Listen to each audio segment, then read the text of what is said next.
Alright guys, 1993 episode. I do not own the rights to any of these songs, okay? Yeah guys, hope you guys enjoy. Home and school and play and everywhere we'll tell the world of life in Jesus. He is all our song. There is all you need in Jesus. Won't you come along? And now, here's Uncle Charlie. Hi, Uncle Charlie. Well, hi there. Come on in. Welcome to another visit with all your friends from the Children's Bible Hour. Maybe this has been a rough week for you. Maybe, like Ellie, who lives in Indiana, you feel stressed out. Ellie wrote, Uncle Charlie, pray for me. I really feel stressed out lately. Then Ellie shared a great little poem that goes like this. No matter how many times our dreams are denied, no matter how many times we feel defeated or alone, if we can stop and turn our hearts to Him who gave us life, there will always be a way. Isn't that a great thought? Thanks, Ellie, for sharing that. And kids, God does want to help you too, and so do we. I hope today's good music and story and a kids talk will all be a help to you. Yep, stick around. We plan to have a kids talk today. Hey kids, did you know that the Book of Proverbs has 31 chapters in it? That means for most months of the year, you can read one chapter a day for the whole month. I've done that many times. Well, anyway, our choir's first songs today are based on verses in the great Book of Proverbs. This first one is taken from Proverbs chapter 1, verse 5. If you want to be wise. If you want to be wise, then open your eyes, and take a look into God's book. And you must trust Him, for His word is true. He'll show you just what to do to help you to be wise. If you open your eyes,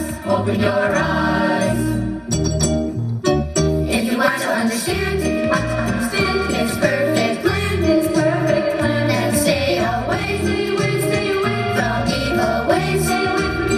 And you must trust Him, for His word is true. He'll show you just what to do to help you understand His perfect plan.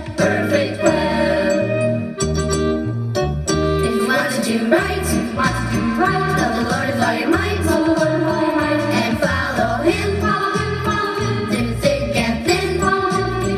And you must trust Him, for His word is true. He'll show you just what to do to help you to do right. Love the Lord with all your might. Love the Lord with all your might. Let's move a chapter or 3 ahead to Proverbs 4:19, where we learn how to walk in the light of the Lord.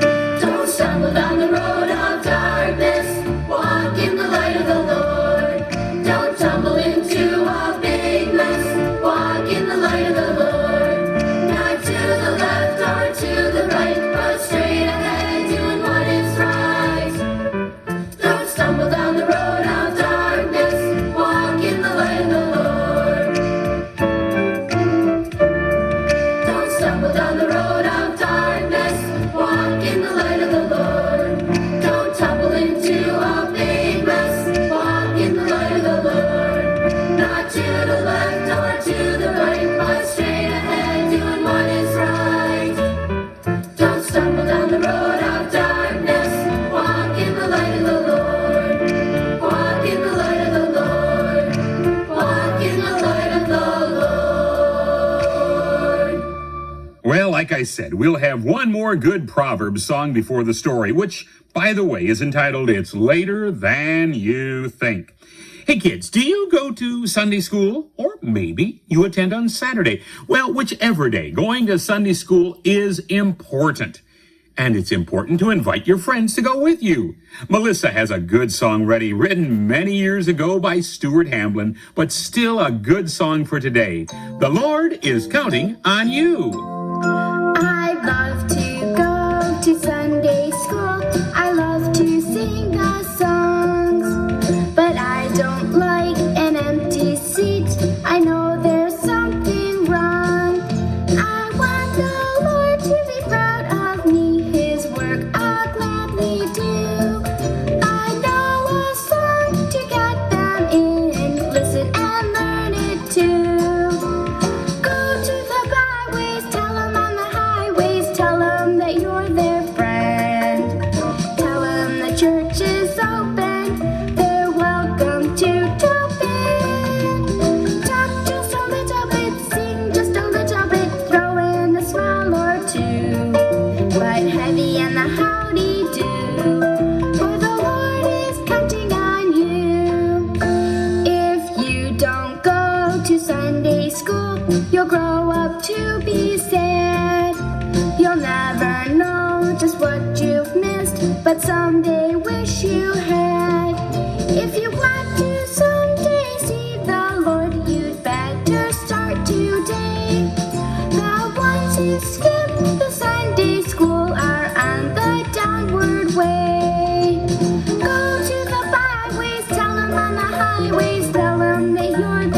a howdy-do, for the Lord is counting on you. And I'm sure we can count on our kids waiting in Kids Talk Corner to give us a good discussion. This is going to be especially good for you now that you're back in school a few weeks. So let's find out what the kids are talking about today. And I've got a couple of letters I want to share that gives us occasion for this Kids Talk. Dear Uncle Charlie, I'm on my way to 5th grade and I'm worried. The teacher I'm going to have is not too nice, I've heard.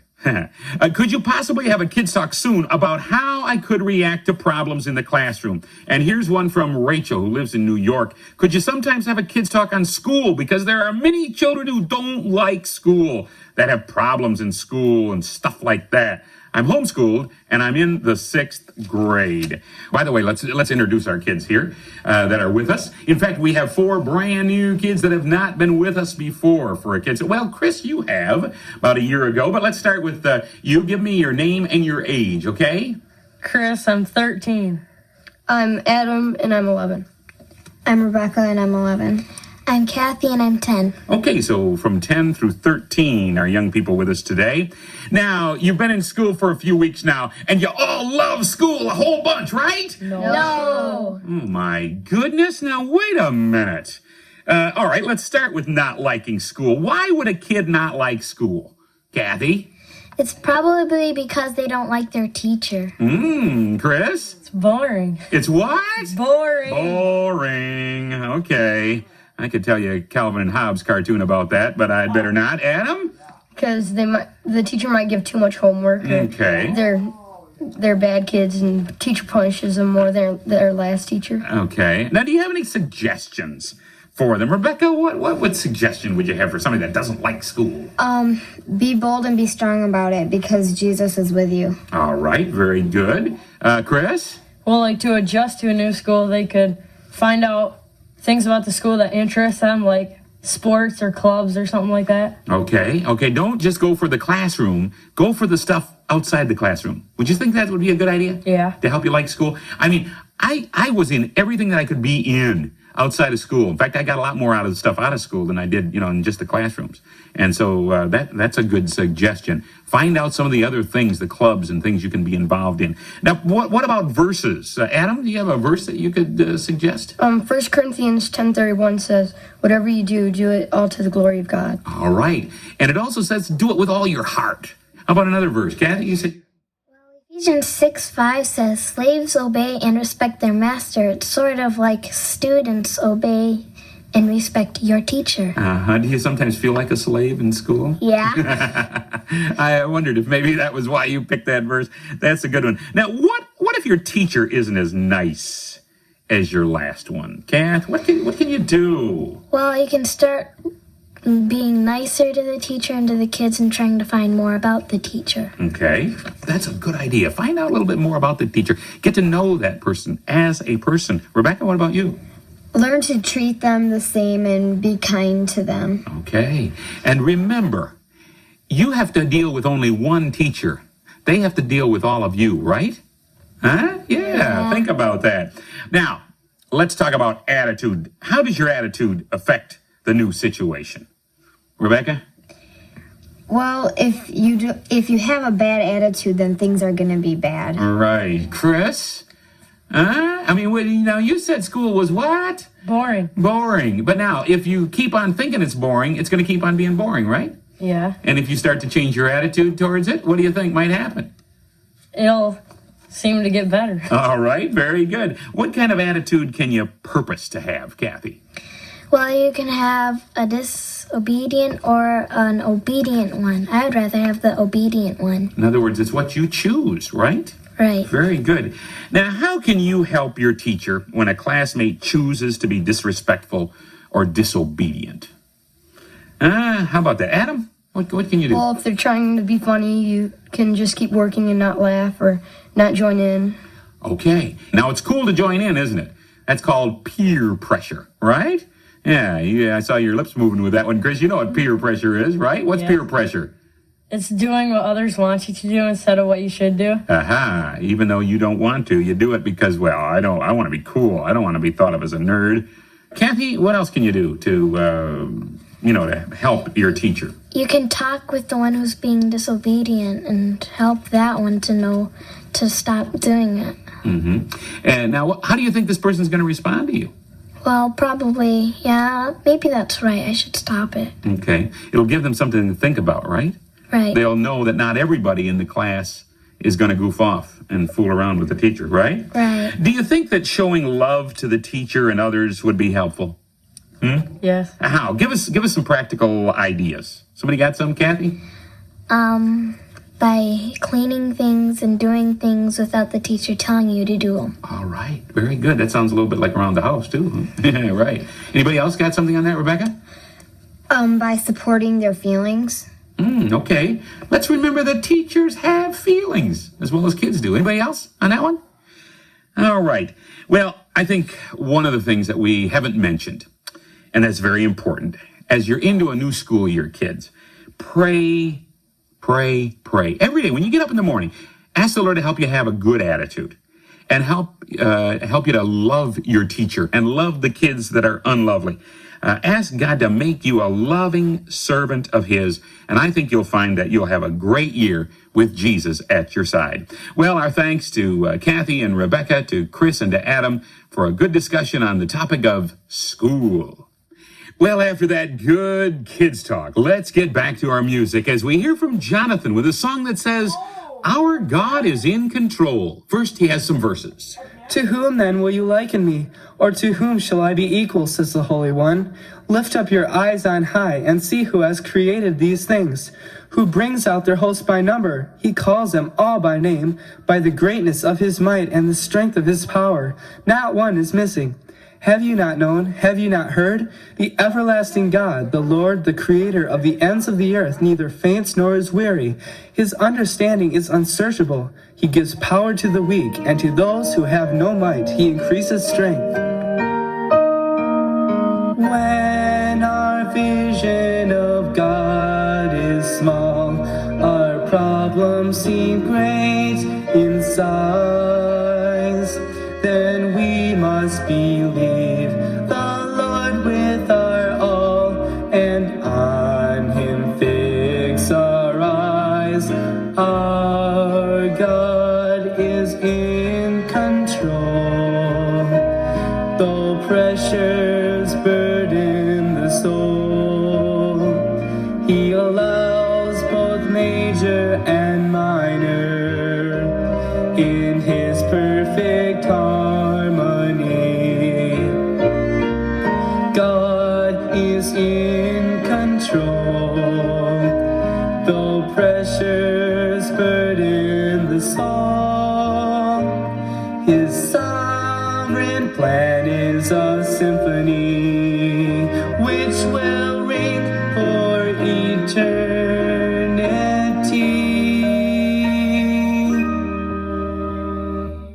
Do you and your family use our daily devotional Keys for Kids? It's especially aimed at kids from about 6 through 14, but you know what? We have many families with teenagers who get a great deal out of Keys for Kids as well. There's a suggested scripture to read, a story dealing with problems and challenges faced by kids in this 21st century, some questions to ask yourself about what you've read, a key verse, and a key thought. We also tuck in some interesting journal pages as well as puzzles into each issue. So I invite you to write or call and ask us to put your family on our mailing list. It's free for those living in the U.S. and Canada. Our mailing address, CBH Ministries, P.O. Box 1001, Grand Rapids, Michigan 49501. That's CBH Ministries, P.O. Box 1001, Grand Rapids, Michigan 49501. For those living in the U.S., you can call our toll-free number, 888-224-2324. Now let's get ready for our story. It's later than you think. As Chris asks the question, will Jesus find us watching? When Jesus comes to reward His servants, whether it be noon or night, faithful to Him will He find us watching, with our lamps all trimmed and bright. Oh, can we say we are ready, brother a soul's bright home. Say, will he find you and me still watching, waiting, waiting when the Lord shall come?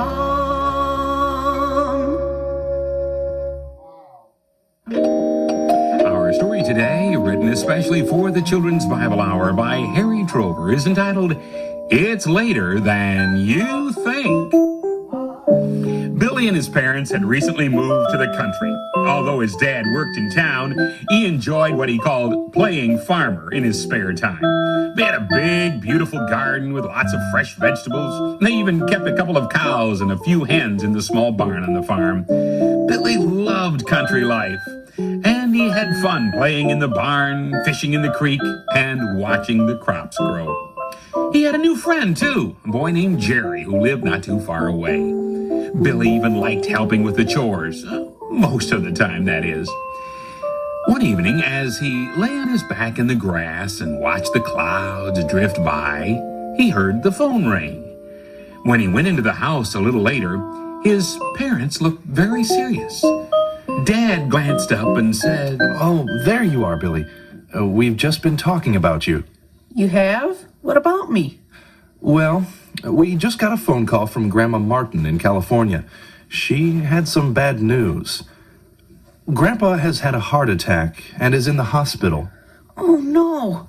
He's going to be okay, isn't he? He'll get better, won't he? Well, we pray that he will. But the doctors don't know yet. He's really quite sick, and we need to go see him and be with Grandma. She needs us. Oh, can I go too? That's what we were talking about when you came in, son. For several reasons, we think it would be better if you stay here for now. Someone needs to take care of the chores, and it would be hard to find somebody to come in and do that. Do you think you could handle it?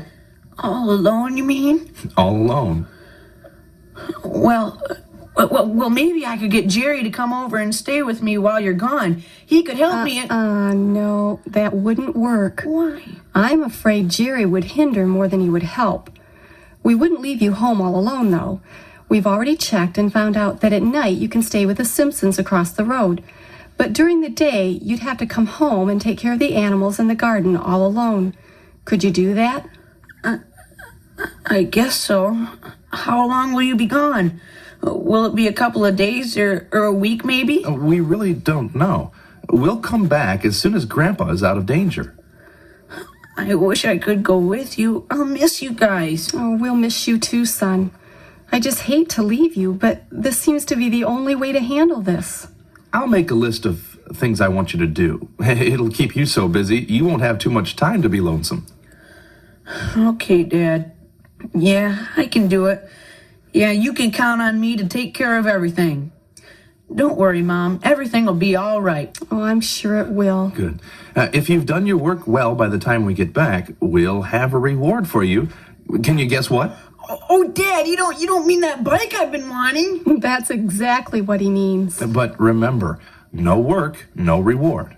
Don't worry, Dad. I'll have everything on that list done before you get back. The Simpsons, an elderly couple, welcomed Billy into their home, and Billy's parents left. Bright and early the next morning, he was at work. He turned the cows out into the pasture, he cleaned the barn, and as the sun became hot in the morning sky, he took a hoe and headed for the garden.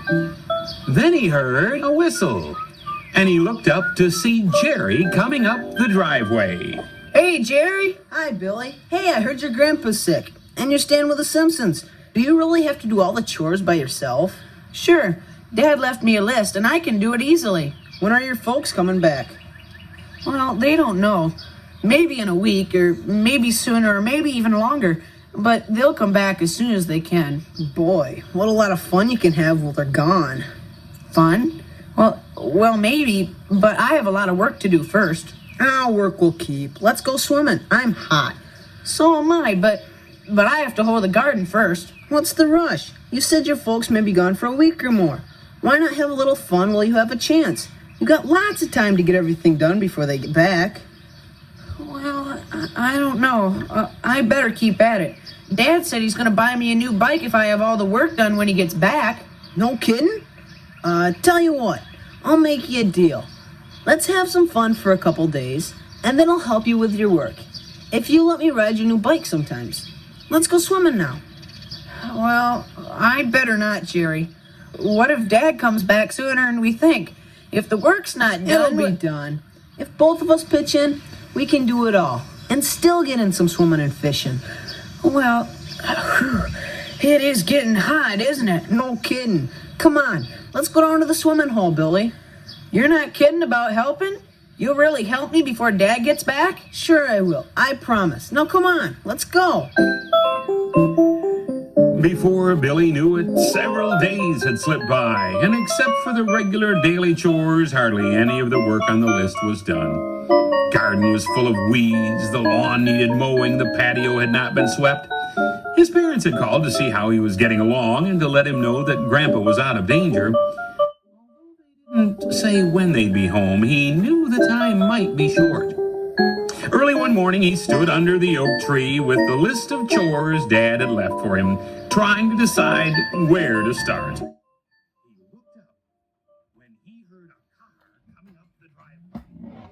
Oh, that looks like our van. I think it's Mom and Dad, and the work's not done. Oh, no. Billy, we're back. It's so good to see you. Hey there, son. Hi, Mom. Hi, Dad. How's Grandpa? He's doing fine. And Grandma is too. Your Aunt Ellen and Uncle Jack will be there a while longer, so we decided to come on home. We were so eager to get back to you, we thought we'd surprise you. Yeah, you sure did.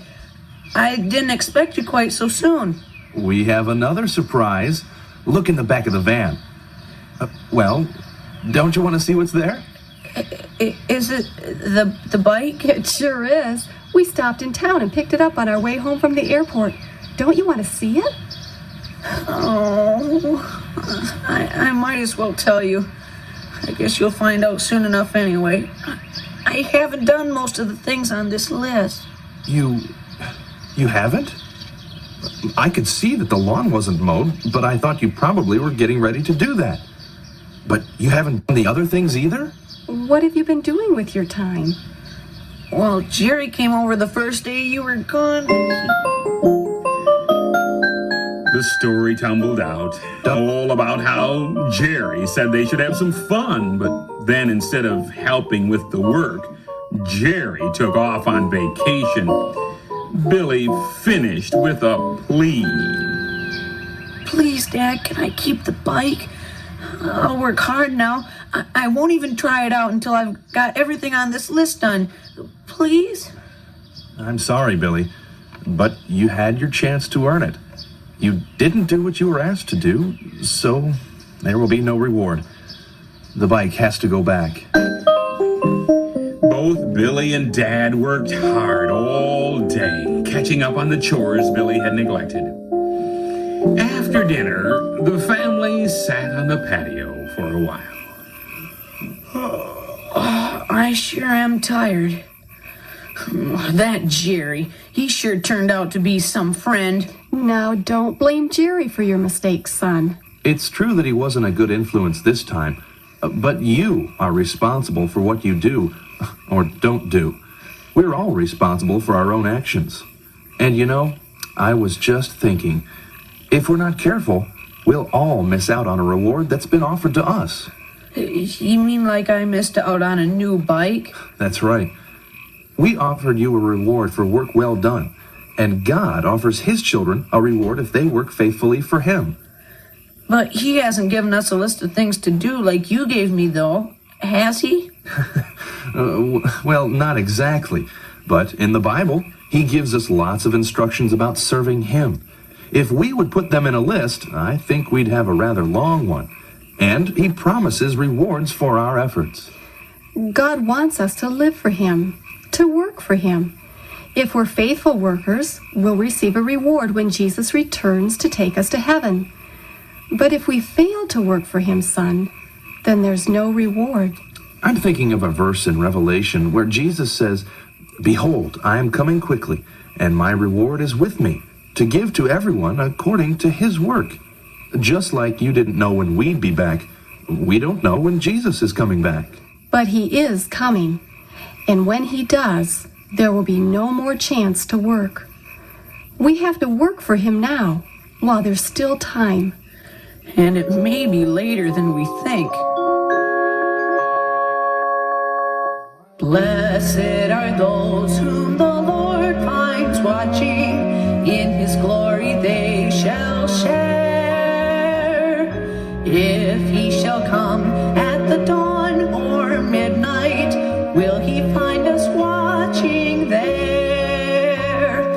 Oh, can we say we are ready, brother, ready for the soul's bright home? Say, will he find you and me still watching, waiting, waiting when the Lord shall come? If it was true back in 1993 when this program was first aired that Jesus could come back anytime, and it was, how much more important it is to be ready when the Lord returns. If you've never trusted Christ as Savior, don't put it off. And if you are a Christian, are you doing all you can now to help point your friends to Christ? You've been listening to a classic Children's Bible Hour program, a listener-supported production of CBH Ministries. P.O. Box 1001, Grand Rapids, Michigan, 49501. Bye now.